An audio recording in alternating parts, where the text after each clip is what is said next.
Assalamualaikum warahmatullahi wabarakatuh. Halo teman-teman Mahat Santri Mahat Al-Jamiah UIN Raden Intan Lampung yang ada di rumah, yang insya Allah selalu dirahmati oleh Allah Subhanahu Wa Taala, dan semoga kita semua selalu diberi kesehatan dimanapun kita berada. Baiklah, kita lain. Sebelum itu saya akan memperkenalkan diri. Perkenalkan, nama saya Anissa Mutmainah.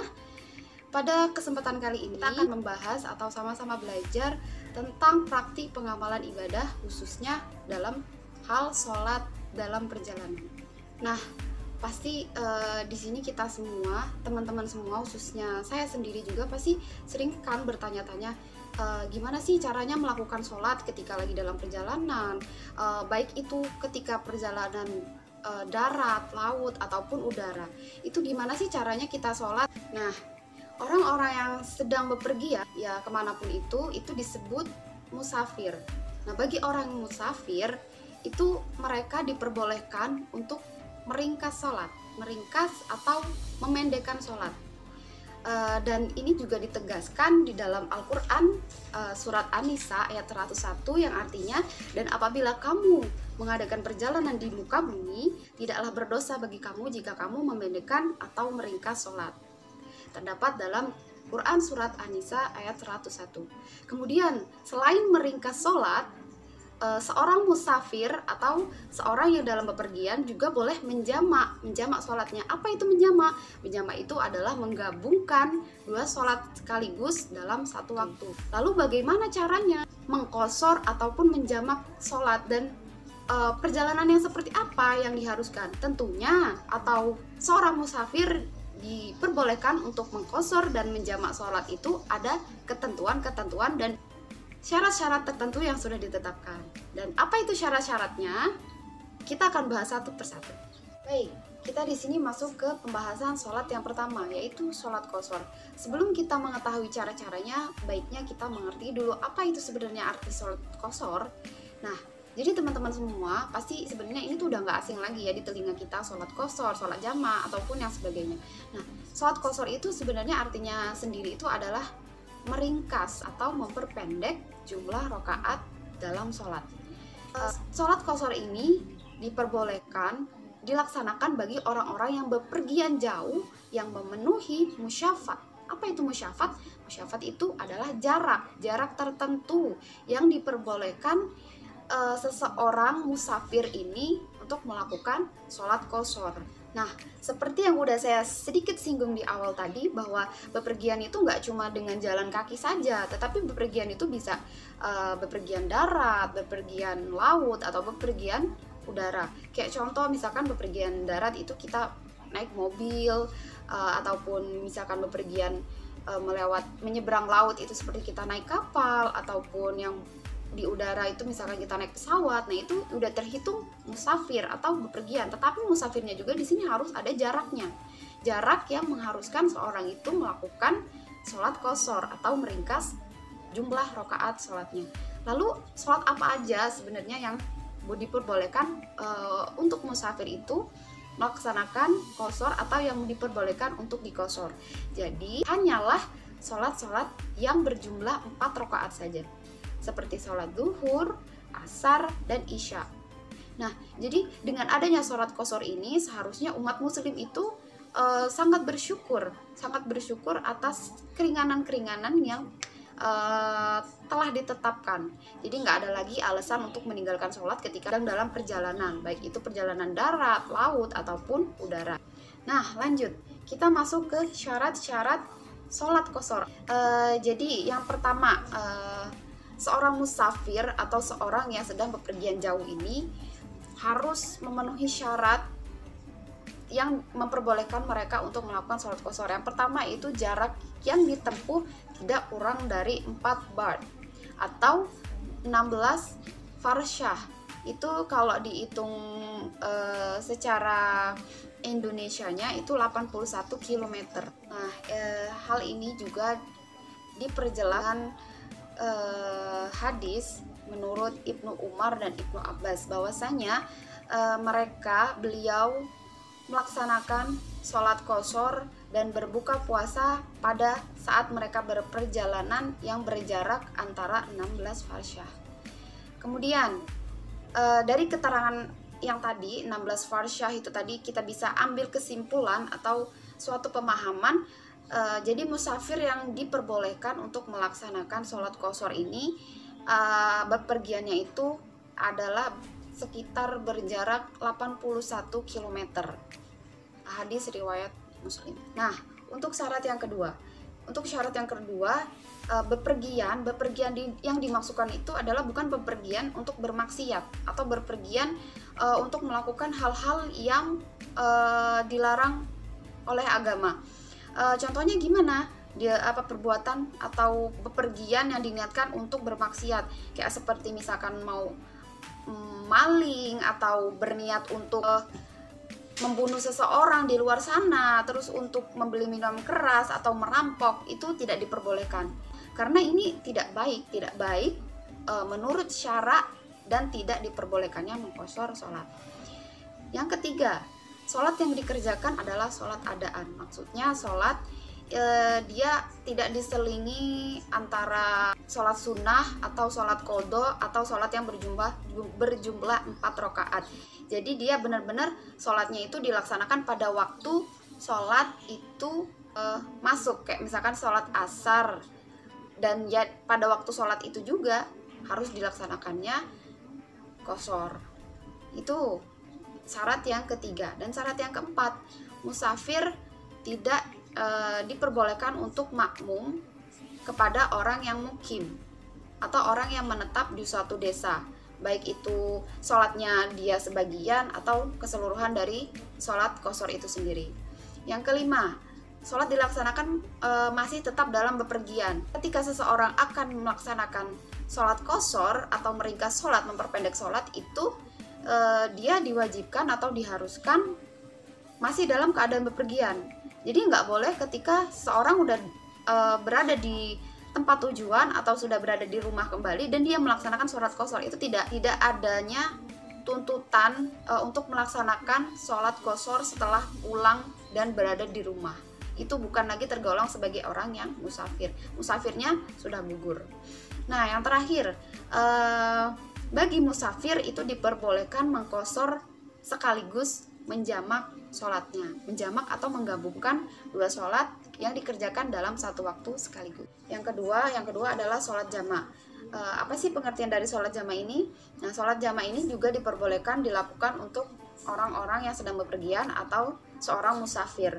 Arti dari sholat jamak ini adalah menggabungkan dua sholat sekaligus dalam satu waktu atau mengumpulkan dua sholat yang dilaksanakan dalam satu waktu di antara dua sholat tersebut. Dan sholat jamak ini juga ada dua, yaitu jamak takdim dan jamak takhir. Maksudnya jamak takdim itu adalah mengerjakan dua sholat dilaksanakan pada waktu yang awal atau waktu yang pertama. Contohnya sholat asar dengan sholat duhur dilaksanakan di waktu sholat duhur, baru kemudian mengerjakan sholat asar. Yang kedua yaitu jamak takhir. Jamak takhir yaitu mengerjakan dua sholat yang dilaksanakan pada waktu sholat akhir atau sholat yang kedua. Misalkan mau menjamak sholat maghrib dan isya dan dilaksanakannya pada waktu isya. Begitu pula dengan sholat zuhur dan asar dan dilaksanakannya di waktu asar. Nah, dalam sholat jamak ini sholatnya itu ada ketentuannya juga. Jadi harus beruntun. Sholat yang dilaksanakan harus beruntun. Harus misalkan zuhur dengan asyar, isya dengan maghrib atau maghrib dengan isya, atau misalkan sholat yang siang dengan sholat yang siang, sholat yang di bagian malam dia dengan sholat yang di bagian malam. Jadi nggak boleh misalkan mau menjamak sholat duhur dengan sholat isya, itu tidak diperbolehkan karena sudah termasuk ketentuan, dan tidak boleh sholat jam siang dijamak dengan sholat malam seperti asar dijamak dengan sholat maghrib. Nah, kemudian kita masuk dalam syarat-syarat sholat jamak. Yang pertama adalah bepergian jauh. Sama halnya dengan sholat qashar, yaitu sebagaimana yang telah ditentukan diperbolehkannya seorang itu menjamak sholat itu dengan bepergiannya itu berjarak kurang lebih 16 farsyah atau 81 km. Yang kedua yaitu ketika saat hujan lebat. Ini bagi orang-orang yang biasanya sering jamaah di masjid. Dan kemudian ketika mereka sedang di masjid, kemudian turun hujan lebat, sangat lebat, dan hujan itu tidak berhenti atau tidak reda sampai waktu sholat pertama itu habis. Jadi ini seorang diperbolehkan untuk menjamak sholatnya. Ketika sedang hujan lebat, seseorang itu diperbolehkan untuk menjamak sholatnya. Misalkan sholat zuhur dengan asar, hujannya tidak berhenti dan itu tidak cukup memungkinkan untuk seseorang kembali lagi ke masjid pada saat asar tiba ataupun sebaliknya pada saat ketika zuhur tadi. Dan itu mereka diperbolehkan untuk menjamak sholatnya di masjid itu juga. Kemudian pada saat sakit gimana ini maksudnya? Apabila ada seorang sakit yang cukup parah atau cukup merepotkan untuk melaksanakan sholat pada waktunya atau sholat tepat waktu, kayak misalkan kita sedang merawat seseorang yang sedang sakit parah, dan itu tidak cukup memungkinkan untuk setiap waktu sholat itu seorang yang sakit ini tadi untuk melaksanakan sholat tepat waktu. Jadi kita boleh menganjurkan untuk seseorang yang sakit itu melaksanakan sholat jamak. Seperti contohnya sholat zuhur dan asar. Ketika waktu zuhur, seorang yang sakit, misalkan sakitnya sakit pusing yang teramat pusing, yang tidak memungkinkan untuk seorang itu selalu bangun atau selalu berwudu dan melaksanakan sholat, itu diperbolehkan untuk menjamak sholatnya. Sholat zuhur kemudian dijamak takdim, asarnya di waktu sholat zuhur. Daripada dia tidak melaksanakan sholat, diperbolehkan untuk menjamak sholatnya, baik dengan jamak takdim ataupun jamak takhir. Nah, kita masuk ke sholat yang ketiga, yaitu sholat jamak qashar. Jadi ini sekaligus dijamak dan dikosor, diringkas dan digabungkan. Sebelum itu kita masuk ke pengertiannya. Sholat jamak qashar ini adalah mengumpulkan dua sholat sekaligus dan dilaksanakan di dalam satu waktu sholat, baik itu di awal maupun di akhir, dan secara diringkas atau diperpendek. Misalnya sholat jamak zuhur dengan jamak asar, dijamak takdim, yang seharusnya semestinya sholat zuhur dan asar itu 4 rakaat, tapi karena kita di sini menjamak dan mengqashar sekaligus, jadi sholatnya sama-sama dikerjakan 2 rakaat. Zuhur diringkas menjadi 2 rakaat, asar pun diringkas menjadi 2 rakaat, baik jamak qashar takdim atau jamak qashar takhir. Tapi lain halnya ketika kita akan melaksanakan sholat jamak qashar maghrib dan isya. Nah, ketika kita akan mengqashar dan menjamak sholat maghrib, karena rakaat sholat maghrib hanya 3, jadi tidak bisa diringkas atau tidak bisa dikosor. Jadi sholat maghribnya tetap 3 rakaat. Baru ketika akan mengkosor sholat isya, baru itu sholat isyanya 2 rakaat. Nah, untuk bagian jamak qashar yang harus kita garis besari, yang harus kita tekankan bahwasanya sholat qashar ini, jamak qashar ini adalah mengumpulkan 2 sholat dan sekaligus meringkasnya. Jadi hanya orang-orang tertentu atau musyafir tertentu pula yang boleh mengerjakan sholat ini. Hanyalah bagi orang-orang musafir atau orang-orang yang berpergian dengan waktu dan jarak yang sudah ditentukan, yang sudah saya sebutkan seperti di awal tadi. Kalau seperti orang-orang yang sakit berat, orang-orang yang terjebak hujan, walaupun dia sudah terbiasa melaksanakan sholat jamaah di masjid dan sebab-sebab lainnya, itu tidak diperbolehkan untuk menjamak sekaligus mengqashar sholat. Jadi bagaimana untuk orang-orang yang sakit tadi, sama untuk orang-orang yang tertimpa hujan lebat atau macet di jalan atau sebagainya, dan mereka hanya diperbolehkan menjamak sholatnya. Itu pun harus memperhatikan syarat-syarat yang udah ada, syarat-syarat yang sudah disebutkan di awal tadi. Dari ketiga sholat yang diperbolehkan dilaksanakan bagi orang-orang yang sedang berperjalanan atau bagi seorang musyafirin tadi, kenapa sih harus ada 3 gitu? Dan ada jamak, ada qashar dan jamak qashar. kayaknya kok membingungkan gitu ya. Nah, kenapa sih nggak cuma satu aja? Pasti di antara kita pasti ada yang berpikiran seperti itu. Jadi di antara 3 sholat ini ada beberapa perbedaan yang menimbulkan atau mengharuskan seorang itu mengqashar dan menjamak sholat. Oke, di bagian sholat qashar. Di bagian sholat qashar ini jadi ketentuan atau syarat-syarat qashar ini tuh cukup berat. Karena apa? Karena yang qashar, sholat qashar dan jamak qashar ini tadi benar-benar diwajibkan, syaratnya, tuntunannya itu untuk orang-orang yang sedang bepergian atau orang-orang yang musyafir yang mencapai jarak yang sudah ditentukan, yaitu 81 km atau 16 farsyah. Itu kalau kayak syarat-syarat lainnya, kayak misalkan tadi hujan lebat atau misalkan macet di pertengahan jalan, itu tidak diperbolehkan untuk meringkas atau memperpendek jumlah rakaat dalam sholat. Tidak diperbolehkan. Dia diperbolehkan hanya menjamak, tidak boleh mengqashar. Itu perbedaan yang pertama. Nah, berbeda halnya dengan sholat jamak.